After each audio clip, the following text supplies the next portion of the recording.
नमस्कार, सुदर्शन न्यूज में आपका स्वागत है। मैं हूं मुकेश कुमार और आप देख रहे हैं जवाब तो चाहिए। पाकिस्तान के बालाकोट पर भारतीय वायुसेना के जाबाजों के लिए किए सर्जिकल स्ट्राइक के आज 2 साल पूरे हो गए हैं।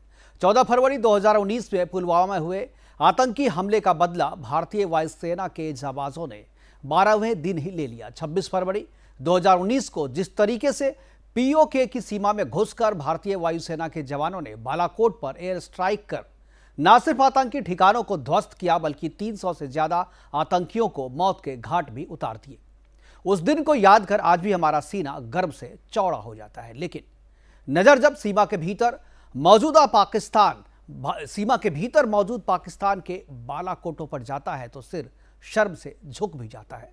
उरी और बालाकोट जैसे सर्जिकल स्ट्राइक की जरूरत सीमा के पार भी है और सीमा के भीतर भी।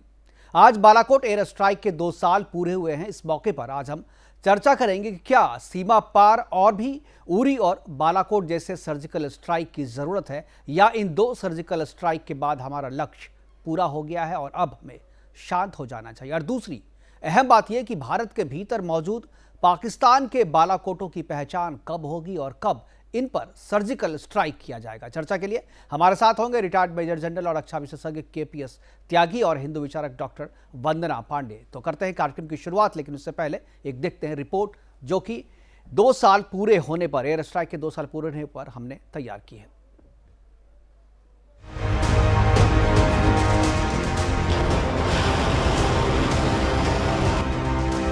26 फरवरी मतलब भारत के शौर्य और अभिमान का दिन। साल 2019 में भारतीय वायुसेना के लड़ाकू विमानों ने पाकिस्तान के बालाकोट में आतंकियों के ठिकानों पर ताबड़तोड़ बमबारी की। अचानक हुई इस कार्रवाई से पाकिस्तान ही नहीं बल्कि पूरी दुनिया हैरान हो गई थी। बालाकोट एयर स्ट्राइक की पटकथा 14 फरवरी 2019 को हुए पुलवामा आतंकी हमले के बाद लिखी गई थी। इस हमले में 40 भारतीय जवान वीर गति को प्राप्त हो गए थे। पुलवामा की सड़क पर खून और जवानों के शरीर के क्षत-विक्षत शव नजर आ रहे थे। भारतीय जवानों का गुस्सा उबाल कर था। देश की आम जनता चाहती थी कि इस हमले का अंजाम देने वाले जैश ए मोहम्मद के आतंकियों पर इससे भी कहीं जबरदस्त किया जाए और करारा जवाब दिया जाए।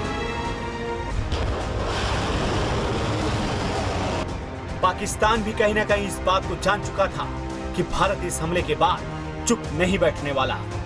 सरकार की मंशा बेहद साफ थी कि हर हाल में पाकिस्तान से बदला लेना है। सेना के अधिकारियों की हुई उच्च स्तरीय बैठक के बाद बालाकोट एयर स्ट्राइक का खाका खींचा गया। थल सेना प्रमुख और वायु सेना प्रमुख ने साफ कर दिया था कि पाकिस्तान को इसकी बड़ी कीमत अदा करनी होगी।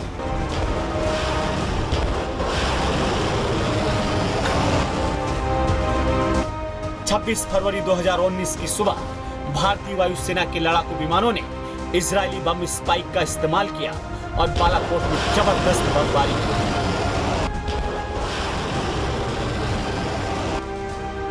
भारतीय सेना की तरफ से इसकी जानकारी देते हुए कहा गया कि इसमें विमानों ने काफी बड़ी संख्या में आतंकियों के ठिकानों को नष्ट कर दिया है। साथ ही ये भी बताया गया कि इस एयर स्ट्राइक में 300 से ज्यादा आतंकियों को मार गिराया गया।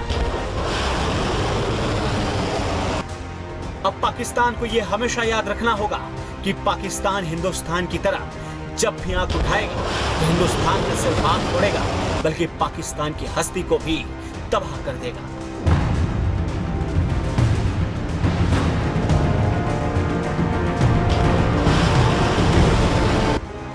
बहरहाल ये तो रही हिंदुस्तान के शौर्य और पराक्रम की बात। अब सवाल उस स्ट्राइक को लेकर है जिसे हिंदुस्तान में करने की जरूरत है और ये स्ट्राइक हिंदुस्तान में बने बालाकोट को लेकर है। इसीलिए आज हम ये सवाल कर रहे हैं कि लव जिहाद के खिलाफ स्ट्राइक का, लैंड जिहाद पर स्ट्राइक का, धर्मांतरण के खिलाफ स्ट्राइक का, देश विरोधी विचारधारा पर स्ट्राइक का और भारत में छुपे गद्दारों के साथ साथ भारत के भीतर बने पाकिस्तान के बालाकोटों पर स्ट्राइक का। Bureau report, Sudarshan news.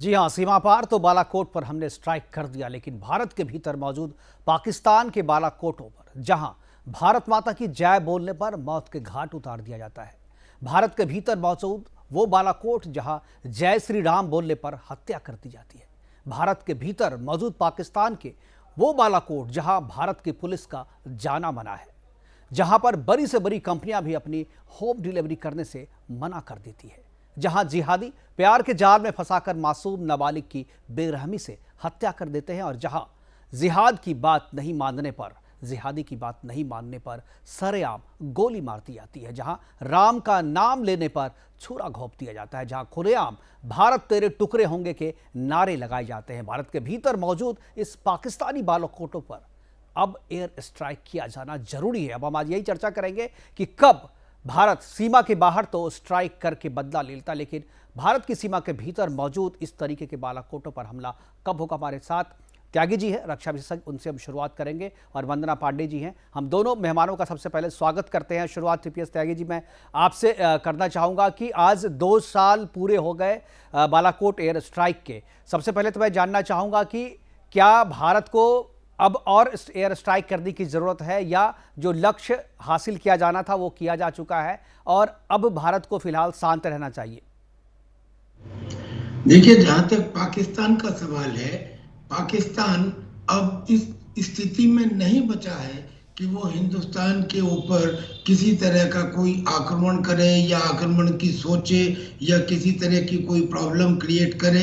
कारण ये कि उसकी कमर टूट चुकी है और वो ये देख चुका है कि चीन के साथ भारत का क्या रुख रहा है और चीन कैसे अपने बनाए हुए बंकरों को, पिल बॉक्सेस को, अपने रडार सिस्टम्स को, सर्विलेंस सिस्टम्स को खुद ही तोड़कर वापस चला गया है। तो पाकिस्तान के साथ तो कोई प्रॉब्लम खास तौर पे इसलिए नजर नहीं आती क्योंकि उसने खुद होके, हमने नहीं, पाकिस्तान ने खुद होके डीएमओ के साथ, यानी कि जो हमारे ऑपरेशनल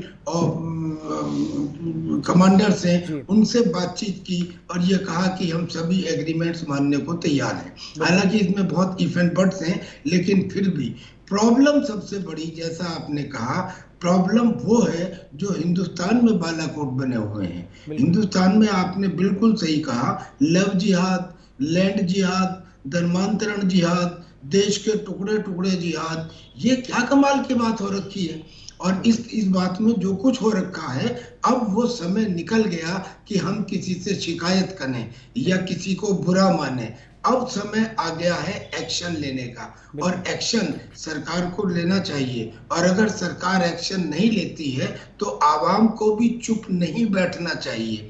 आवश्यकता इस बात की है कि अब ऐसे लोगों के खिलाफ जो जय श्री राम के नाम पे किसी का कत्ल कर दें, उनको मुंहतोड़ जवाब देने के लिए सर एक बड़ा सिनिस्टर डिजाइन चल रहा है। मैं बताना चाहता हूं कि इन्होंने क्या कह रहे हैं कि हम 12.5 लाख लोगों को 1 साल में ट्रेनिंग देंगे और हम करीब 2028 तक 1.25 करोड़ लोगों को ट्रेनिंग देंगे। 2028 ही क्यों, आप समझ रहे? इसलिए ताकि 2029 में जब इलेक्शन हो और किसी तरह से अगर एक दफा मुसलमान का प्राइम मिनिस्टर बन जाए तो इस देश को इस्लामिक देश घोषित कर दें। और अगर इस देश को इस्लामिक देश घोषित कर दिया गया तो ये और देशों के मुकाबले पूरी दुनिया के लिए ज्यादा खतरनाक हो जाएगा, क्योंकि यहाँ की आबादी 135 करोड़ से भी ज्यादा है। लिहाजा अब ये खतरा बिल्कुल आंखों में दिखने लगा है, और अब इस खतरे को हम पूंछ पकड़ के या पेट में चाबुक मार के नहीं सर, इसको तो सींग पकड़ के जैसे एक सांड को काबू में किया जाता है वैसे काबू करना पड़ेगा। और उसको काबू करने के लिए इसमें आवश्यकता है कि अब संत और सैनिक ये आपस में मिले और मिलने के बाद ये इंश्योर करें कि भाई किसी किस्म का कोई सेंसिटिव एरिया इस देश के अंदर नहीं रहेगा। और एक तो मुझे ताज्जुब होता है कि जिस कंट्री में यूनिफॉर्म सिविल कोड नहीं है, वहां पे सेकुलरिज्म कैसे है? सेकुलरिज्म का बिगनिंग ही यूनिफॉर्म सिविल कोड से होता है।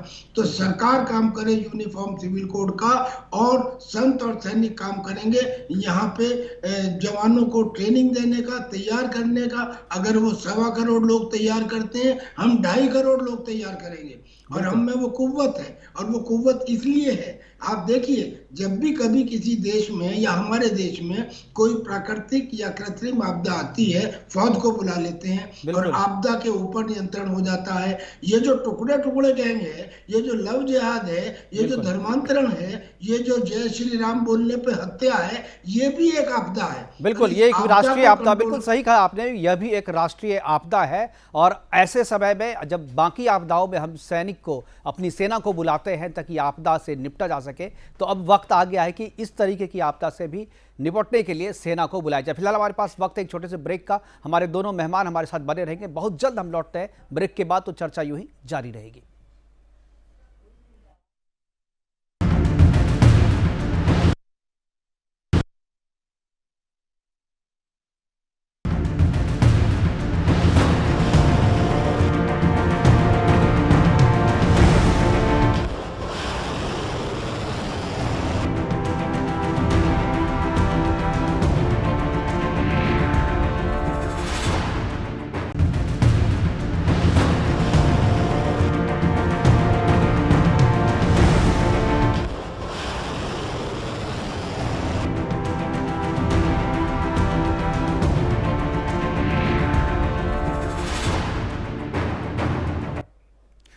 नमस्कार, ब्रेक के बाद आपका स्वागत है। और हम ब्रेक पर जाने से पहले चर्चा कर रहे थे कि भारत के भीतर छुपे पाकिस्तान के बालाकोटों पर एयर स्ट्राइक कब होगा और कब तक भारत के राष्ट्रभक्त वो इस तरीके के जुल्म, जिहादियों के जुल्म को भारत में सहते रहेंगे। और इससे पहले टीपीएस त्यागी जी ने बहुत अच्छी बात कही कि संत और सैनिकों को सामने आकर के, साथ आकर के काम करना होगा। हमारे साथ वंदना जी हैं। वंदना जी, क्या कहेंगी आप? क्या आपको लगता है कि अब वक्त आ गया है कि अब सेना को भारत के भीतर जो छुपे हुए बालाकोट हैं उसकी पहचान करके उस पर भी एयर स्ट्राइक करने की जरूरत आन पड़ी है?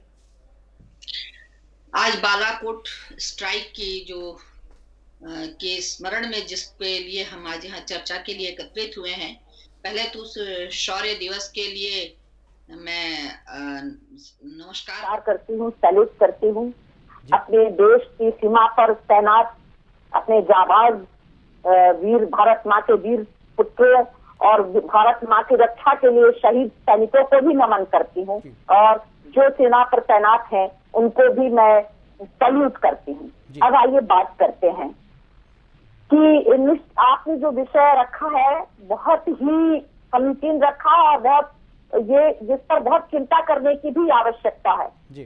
ये कि कहते हैं कि अगर बाहर के दुश्मन से तो लड़ा जा सकता है, लेकिन अगर घर में ही भेदिया बैठा हो या घर में ही देश की आंतरिक कहते हैं एकता को छिन्न भिन्न करने के लिए जो कुछ दुष्प्रवृत्तियां और जो दुष्चक्र चलाए जा रहे हो, तो वहां पर भी स्ट्राइक की बहुत स्पष्ट रूप से आवश्यकता है। क्योंकि आप हमारे जाबाज, हमारे वीर सैनिक, हमारे सीमा प्रहरी, हमें पूरा आत्मविश्वास भी है और उन पर पूरा विश्वास है कि वो बाहर से किसी दुश्मन देश को आंख उठा के देखने की भी जरूरत नहीं करेंगे। लेकिन उनका क्या, जो देश के अंदर बैठे हुए भारत माँ की अस्मिता को छिन्न भिन्न करने की कोशिश किए जा रहे हैं।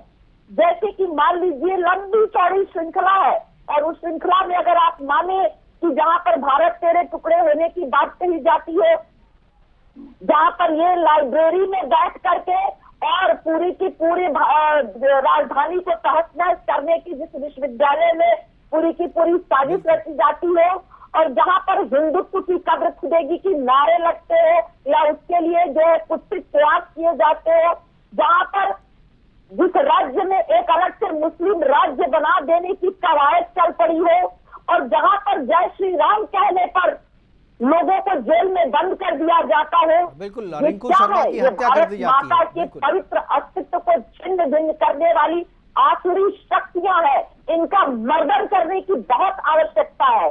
दूसरी बात आप और भी देखिए कि ये जो जयचंद और मीर जाफर पलते पड़े हैं शैवालों की तरह, इनको नष्ट नाबूद करके निकालने की भी आवश्यकता है। इसलिए जहां पर खालिस्तान की मांग उठ रही हो, वहां पर भी उसे बिल्कुल जड़ से समूल काटने की जरूरत है। कई लेवल पर आंतरिक स्तर पर बालाकोट की जरूरत है, जहां पर लाल किले पर चढ़ के लोग हमारे राष्ट्रीय धरोहर को, जहां पर हमारे देश के प्रधानमंत्री झंडोत्तोलन करते हो, वहां पर हमारे राष्ट्रध्वज को जमीन पर फेंक करके किसी धर्म विशेष का ध्वज लहराया जाए, उस जगह पर भी बालाकोट करने की जरूरत है। जहां चिकन नेक काट देने की बात कही जाती हो, तो क्यों ना हम बालाकोट जैसा एक स्ट्राइक घर के अंदर भी करें। ऑपरेशन करने की जरूरत है और ऐसे कई ऑपरेशन की जरूरत है। जहां पर शाहीन बाग में बैठे लोग दिल्ली में ऐसे दंगे करा देते हो जिसको कि निपटने के लिए पूरा देश जिससे आहत होता है, उनके लिए क्यों ना उनके लिए क्यों ना वंदना जी यहाँ पर सवाल ये है, वंदना जी यहाँ पर सवाल ये है, मानसरोवर घूमने के बहाने जाके लोग दुश्मन देश के साथ गड़बड़ियां करके खड़े होते हो, वैसे लोगों के लिए भी वंदना जी, लेकिन यहाँ सवाल ये है, बालाकोट की स्ट्राइक की बहुत बहुत आवश्यकता है और क्लियर कट ऐसे स्ट्राइक की जरूरत है। बिल्कुल, लेकिन वंदना जी यहाँ पर जरूरत यह है, यहाँ पर जो मुसीबत ये है कि ये जो पाकिस्तानी हैं, ये जो बालाकोट वाले हैं, वो हमारे और आपके बीच में छुपे हुए हैं। उनके चेहरे पे नकाब है, उनके चेहरे पे एक मुखौटा है जिसे पहचानना बहुत जरूरी है और इसके लिए केवल सरकार ही नहीं बल्कि हमें और आपको भी जागरूक होने की जरूरत है। त्यागी जी से मैं जानना चाहूँगा, त्यागी, क्या आपको लगता है कि इस तरीके के मुखौटों को उखाड़ने के लिए या इस तरीके से लोग जो हमारे और आपके बीच में छुपे हुए हैं उन पर स्ट्राइक करने के लिए किसी स्ट्रैटेजी की जरूरत है, किसी सरकार की तरफ से कोई कानून बनाने की जरूरत है, या लोगों को खुद जागरूक होना पड़ेगा और इस जागरूक करने के लिए राजनीतिक पार्टियों को और जो सामाजिक दल हैं उनको भी सामने आना चाहिए? बिल्कुल आप सही कह रहे हैं। मैं हालांकि जो फौजी हैं वो किसी राजनीति में नहीं है, मैं किसी पार्टी का हिस्सा नहीं हूं, लेकिन आप मुझे ये बताइए कि अगर हमारे देश के ही अंदर से कोई आदमी ये कहेगा कि पीओके हिंदुस्तान के बाप का हिस्सा नहीं है, या हमारा ही कोई आदमी ये कहेगा कि मुसलमानों के लिए एक देश और चाहिए, या कोई ये कहेगा कि फौज का जो चीफ है वो गली का गुंडा है, तो क्या हम हाथ पे हाथ धर के बैठे रहेंगे? और असलियत में गलती हमारी रही है। हमने आज तक आतंकियों के ऊपर तो ध्यान केंद्रित किया, लेकिन आतंकियों के तरफदारी करने वालों के ऊपर ध्यान केंद्रित नहीं किया। और आतंकियों की तरफदारी करने वाली अगर कोई पॉलिटिकल पार्टी भी है तो फिर हाथ पे हाथ धर के चुप नहीं बैठा जा सकता। सर आप समझिए कि आज जो सिपाही सरहद के ऊपर तैनात है उसके दिमाग में ये सवाल बार बार आ रहा है, उसको तो ये गारंटी नहीं है कि वो कल सुबह तक जिंदा रहेगा या नहीं रहेगा, लेकिन उसके सवाल में दिमाग ये आ रहा है, उसके दिमाग में सवाल ये आ रहा है कि क्या मैं ऐसे लोगों के लिए जान दूं जो टुकड़े टुकड़े गैंग का हिस्से हो?